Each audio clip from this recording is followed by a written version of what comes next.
Inzoini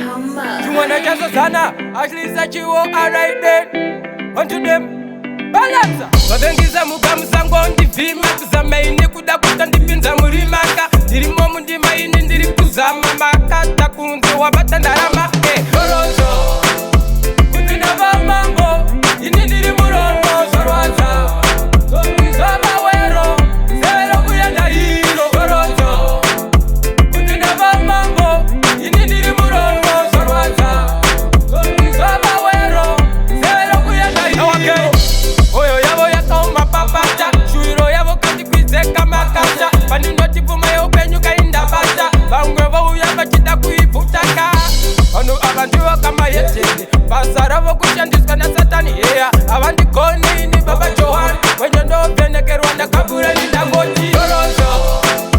Kundina vamango Ini ndiri murongo Sorwaza Zoma wero Severo kuyanda hilo Yorozo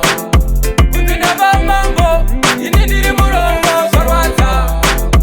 Zoma wero Severo kuyanda hilo Wabengiza mugamu sango ndivima Kuzamaini kudakuta ndipinza murimaka Ndirimo mundimaini ndiri kuzama Makata kunze wabata ndarama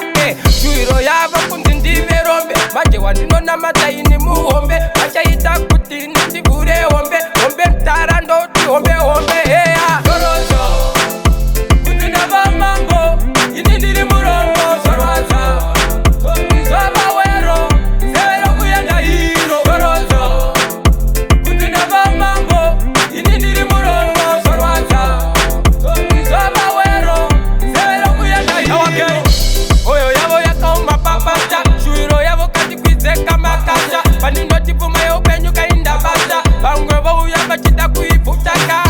Ono abandiwa kama yetini Basarabo kushandiswa na satani yeah. Abandi koni ni baba Johan Wenye no peneke Rwanda kabure ni